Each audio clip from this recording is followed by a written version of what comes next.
नमस्कार दोस्तों, इस वीडियो में आपका हार्दिक स्वागत है। मैं हूं पत्रकार योगेंद्र योगी। दोस्तों, आपने देश में बहुत सारे माफियाओं का नाम सुना होगा। कई तरह के माफिया काम करते हैं रेत माफिया हो, जमीन माफिया हो, और भी शराब माफिया हो, और अवैध कारोबार से जुड़े हुए बहुत सारे माफिया इस देश में काम करते हैं। लेकिन इनमें एक माफिया ऐसा है जो सफ़ेद पोश है, यानी कि वो वाइट कॉलर वाला माफिया है। और वो माफिया ऐसा है कि जिस पर हाथ डालने से, जिसकी गर्दन नापने से हाथ थरथराते हैं। कानून के हाथ भले ही मजबूत और लंबे हों, लेकिन इस माफिया तक पहुंचने के लिए बहुत बड़े साहस की, बड़ी हिम्मत की जरूरत है। जो लगता यही है कि ना तो राज्य सरकारों के पास है और ना ही केंद्र सरकार के पास है। केंद्र सरकार होने को तो बहुत मजबूती का दावा करती है। नरेंद्र मोदी सरकार है केंद्र में भारतीय जनता पार्टी गठबंधन की सरकार है। माफियाओं को नेस्तनाबूद करने में की कस्में और वादे खाने वाली सरकार है। जैसे आतंकवाद को मिटाने वाली सरकार है। लेकिन जो वाइट पोस्ट माफिया हैं, यानी कि सफ़ेद कॉलर वाले जो माफिया हैं, उन पर हाथ डालने में सरकार अपने आप को लाचार पाती है। जी हाँ, मैं बात कर रहा हूँ नेशनल मेडिकल काउंसिल की। नेशनल मेडिकल काउंसिल जो संस्थान है, ये केंद्र सरकार के अधीन काम करता है। इसका काम ये है कि देश भर के मेडिकल कॉलेजों को मान्यता देना, यानी कि जो नए मेडिकल कॉलेज खुलते हैं उनको एनएमसी मान्यता देता है। पहले इसका नाम एमसीआई था, मेडिकल काउंसिल ऑफ इंडिया था। केंद्र की सरकार ने इसका नाम परिवर्तन कर दिया।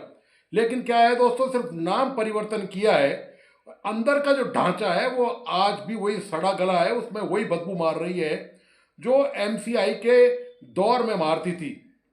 दिखाने को सरकार ने ये परिवर्तन कर दिया, लेकिन इसकी हकीकत क्या है, इसकी हकीकत की मैं बानगी आपके सामने पेश करता हूँ कि एनएमसी देश में कैसे सफ़ेद माफिया, जो सफ़ेद पोश माफिया हैं, उनके हाथों खेल रही है।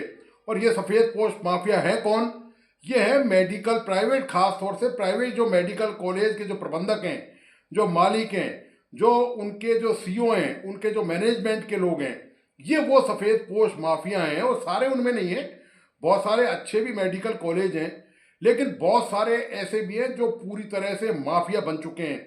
और हालत ये है कि एनएमसी, नेशनल मेडिकल काउंसिल, उन पर हाथ रखने से ही कतराती है। हुआ ये दरअसल कि एनएमसी में एक आरटीआई लगी है, और आरटीआई ने ये जवाब मांगा कि आरटीआई के तहत ये जवाब मांगा गया है एनएमसी से कि एनएमसी ये बताए कि जो देश भर के प्राइवेट मेडिकल कॉलेज हैं, उनका इंफ्रास्ट्रक्चर कैसा है, उनमें फैकल्टी की क्या क्या व्यवस्था है, कितनी वहाँ विशेषज्ञता है।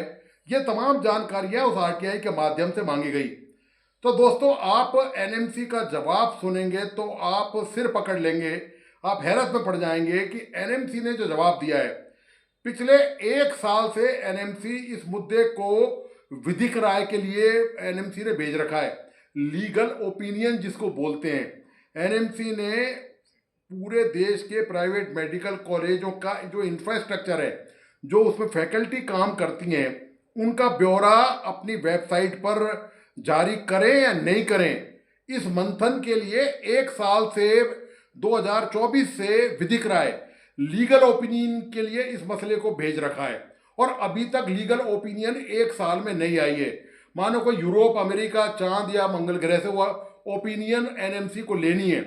तो आरटीआई में ये साफ कह दिया कि चूंकि अभी ये अंडर प्रोसेस है, 1 साल से अंडर प्रोसेस है, तो आप अंदाजा लगा सकते हैं कि एनएमसी की जो कार्य प्रणाली है वो कैसी है। दोस्तों, साफ जाहिर है कि जो सफ़ेद पोश माफिया हैं, जो मेडिकल कॉलेज के प्रबंधक हैं, जिन्होंने हेराफेरी कर रखी है, मैं सिर्फ उनकी बात कर रहा हूँ जिन्होंने हेराफेरी कॉलेजों में कर रखी है, जहाँ ना पर्याप्त फैकल्टी की व्यवस्था पर है, ना वहाँ पर पर्याप्त तो आधारभूत ढांचा है। मतलब जो बेड होने चाहिए, जो अस्पताल होना चाहिए, जो लेबोरेटरी होनी चाहिए, तमाम जो मशीनें होनी चाहिए, वो वहाँ पर पर्याप्त नहीं है, अपर्याप्त है, या उसमें बहुत सारी ढेरों कमियां हैं। तो एनएमसी उन कॉलेजों के हाथों में खेल रही है और कहीं ना कहीं इस पर पर्दा डालने का प्रयास कर रही है। ये व्यवस्था एनएमसी में इसलिए लागू की गई थी कि जो मेडिकल एस्पिरेंट हैं, जो एमबीबीएस करना चाहते हैं वो जब एमबीबीएस में जब उनका सिलेक्शन हो जाता है नीट के जरिए, तो वो वेबसाइट पे जाकर ये तय कर सके कि किस कॉलेज में ज़्यादा सुविधाएं, ज़्यादा अच्छी फैकल्टी हैं, ताकि उनको एडमिशन लेने में ये आसानी हो सके कि किस में वो बेहतर अपना करियर बना सकते हैं, जहाँ ज़्यादा अच्छी पढ़ाई लिखाई और ज़्यादा अच्छी आधारभूत सुविधाएं हों। तो इसका उद्देश्य दरअसल ये था। लेकिन एनएमसी, मजेदार बात यह कि 1 साल से इस रिपोर्ट पर खुद ही कुंडली मारे हुए बैठा है। तो कुंडली तो कोई दोस्तों ऐसे नहीं मार सकता। बिना मिली भगत के 1 साल से कोई कुंडली मार के बैठ जाए, आप उससे अंदाजा लगा सकते हैं कि एनएमसी की जो कार्य प्रणाली है वो कैसी है। देश में लाखों एमबीबीएस के स्टूडेंट्स हैं जिनको ये पता ही नहीं होता कि वो जिस कॉलेज में एडमिशन लेने जा रहे हैं, वो जहाँ पर प्रवेश लेने जा रहे हैं, जहाँ वो 5 साल 6 साल की पढ़ाई करेंगे, वहाँ पर पढ़ाने वाले शिक्षकों का क्या ओहदा है, उनके पास क्या डिग्रियाँ हैं, उनके पास क्या अनुभव है, वहाँ लेबोरेटरी की हालत क्या आप कैसी है, वहाँ पर लैब कितनी है, वहाँ पर मेडिकल कॉलेज का जो अस्पताल है उसकी हालत कैसी है। तो ये जो तमाम जानकारियाँ हैं ये उनको अच्छा बेहतर डॉक्टर बनाने में मदद भी करती है, और उनका जो पैसा जो लगता है, जो खर्चा लगता है, वो ईमानदारी से वसूल भी हो पाता। लेकिन एनएमसी ये सब नहीं चाहती है। एनएमसी 1 साल से केवल विधिक राय के लिए इस मुद्दे को अटकाए हुए है। मैं आपको एनएमसी की कार्य प्रणाली के और भी उदाहरण दे सकता हूँ। मध्य प्रदेश में एक छापा पड़ा है, सीबीआई ने छापा मारा है एक मेडिकल कॉलेज पर, और उसमें वो जो प्रबंधक हैं उनको गिरफ्तार किया है। काफ़ी लेन देन का मामला है, कोई उनके रजिस्ट्रेशन का, एक्रीडेशन का मामला है मेडिकल कॉलेज का। तो दोस्तों ये जो सारा काम है ये तो एनएमसी करता है। जो काम सीबीआई ने किया है वो एनएमसी में कहीं ना कहीं, इसमें एनएमसी की मिलीभगत है। ये जो छापेमारी की गई है मध्य प्रदेश में उस कॉलेज के खिलाफ, उसके प्रबंधकों के खिलाफ, जो सीबीआई ने की है केंद्रीय जांच ब्यूरो में, तो निश्चित तौर पर इसमें जो मिली भगत का मामला है वो एनएमसी का है। लेकिन देखना इस बात को है कि क्या सीबीआई के हाथ एनएमसी के पदाधिकारियों तक पहुंच सकते हैं, क्या उनकी मिली भगत का मामला सीबीआई उजागर कर सकती है। एक और उदाहरण देता हूं आपको, वो उदाहरण है राजस्थान का। करीब साल सवा साल पहले, साल भर पहले की बात है, करीब साल सवा साल पहले की, राजस्थान मेडिकल काउंसिल के जो रजिस्ट्रार है राजेश शर्मा, इनका एक वीडियो लीक हो गया। उसके बाद हंगामा मच गया। वीडियो लीक ये हो गया कि इन्होंने भारी भरकम पैसा खाकर और स्वीकार किया इन्होंने, और 10वीं 12वीं पास लोगों का एमबीबीएस में रजिस्ट्रेशन कर दिया। ऐसे सैकड़ों केस हैं। जब मामला उजागर हो गया तो राजेश शर्मा को तो जाना पड़ा। इनकी नियुक्ति भी भारतीय जनता पार्टी की जो राजस्थान में सरकार है उसी के कार्यकाल के दौरान हुई थी। अब सरकार लीपापोती करने लग गई, क्योंकि सरकार का ही वो नुमाइंदा था। निश्चित तौर पर उसका बैकग्राउंड कहीं ना कहीं भाजपा की पृष्ठभूमि से जुड़ा होगा, तभी उसको रजिस्ट्रार का पद पर उसको अपॉइंट किया गया, राजेश शर्मा को। और आज तक उस पर एक जांच कमेटी भी बना दी गई, स्वास्थ्य अधिकारियों की जांच कमेटी बनाई गई। लेकिन आज, और एनएमसी ने अलग से उस पर इंक्वायरी करी, आज तक उसकी रिपोर्ट ना तो राज्य सरकार की रिपोर्ट और ना ही एनएमसी की रिपोर्ट उनके पोर्टल पर मौजूद है कि राजेश शर्मा के मामले में उसने जो नीम हकीमों को एमबीबीएस की जो डिग्री की मान्यता, रजिस्ट्रेशन उनका कर दिया, कोई बिहार का, कोई बंगाल का, कोई कहीं का, कोई कहीं का, उनका आखिर हुआ क्या। और उनका पता ही नहीं चल रहा कि वो अभी भी लोगों का इलाज कर रहे हैं या नहीं कर रहे। वो अब तक कितने लोगों का इलाज कर चुके हैं, या उन्होंने कितने लोगों की जिंदगी से खिलवाड़ किया है। कारण क्या है कि राजस्थान में भी भारतीय जनता पार्टी की सरकार है और केंद्र में भी भारतीय जनता पार्टी की सरकार है। तो एनएमसी तो केंद्र सरकार के अधीन काम करती है, और RMC, Rajasthan medical college council जो है वो राजस्थान सरकार के अधीन काम करती है। अब चूंकि दोनों में एक ही पार्टी का शासन है, तो ऐसे में यदि यहाँ छापेमारी होती है तो बदनामी किसकी होती है। एनएमसी यदि यहाँ राजेश शर्मा वाले मामले में कोई कठोर कार्रवाई राज्य सरकार के खिलाफ करता, स्वास्थ्य विभाग के खिलाफ करता, तो बदनामी किसकी होती। बदनामी होती राजस्थान की भारतीय जनता पार्टी की, सरकार की। तो ऐसे में एनएमसी पतली गली से निकल गया। उसने इस मामले को दोबारा उठाकर झांक ही नहीं देखा कि आखिर इस मुद्दे को लेकर हुआ क्या।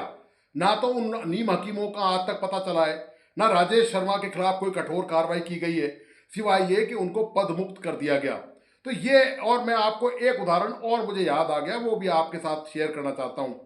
साल सवा साल पहले की करीब बात है, एनएमसी ने पूरे मेडिकल कॉलेज जितने भी हैं देश भर के, जो प्राइवेट हो चाहे वो सरकारी हो, वहाँ एक परिपत्र जारी किया, एक सर्कुलर जारी किया। और सर्कुलर जारी करके ये कहा कि जो एमबीबीएस के जो स्टूडेंट हैं, जो पीजी के जो स्टूडेंट हैं, उनको स्टाइपेंड जो मिलना चाहिए उसकी डिटेल जो है वो एनएमसी ने तलब कर ली। इतने में तो हड़कंप मच गया पूरे देश में, और एनएमसी ने बाकायदा रिमाइंडर दिया इस बात की जानकारी के लिए कि वो अपनी डिटेल्स जो है वो सबमिट कराएं कि उन्होंने कितने एमबीबीएस के जो स्टूडेंट हैं और जो पीजी कर रहे हैं उनको छात्रवृत्ति जो उनको मिलनी चाहिए वो उनको दिए या नहीं दिए। जब रिमाइंडर दिया तो उसके बाद तो देश भर में मेडिकल कॉलेज के प्रबंधकों में हड़कंप मच गया। आप जानते हैं कि वो कितने ताकतवर हैं, आपको अंदाजा नहीं है शायद इस बात का कि वो कुछ भी कर सकते हैं, वो सरकार हिला सकते हैं, वो एनएमसी को की ईंट से ईंट बजा सकते हैं, एनएमसी की जो चूल्हे हिला सकते हैं, वो उन्होंने वही किया।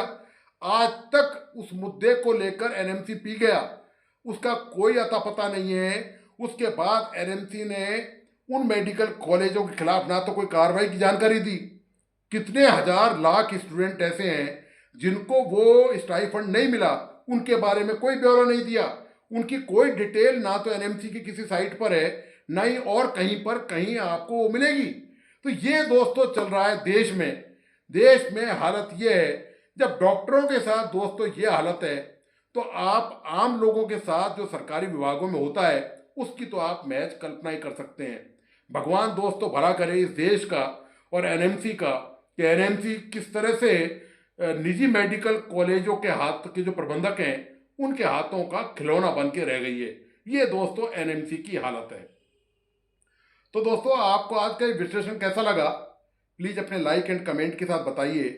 इस वीडियो को प्लीज़ अपने दोस्तों और परिजनों को जरूर शेयर करें। मेरा तमाम दोस्तों से आग्रह है कि जिन मित्रों ने इस यूट्यूब चैनल को सब्सक्राइब नहीं किया प्लीज़ सब्सक्राइब करें, लाइक करें और बेल आइकॉन का बटन प्लीज़ ज़रूर दबाइए। धन्यवाद। नमस्कार।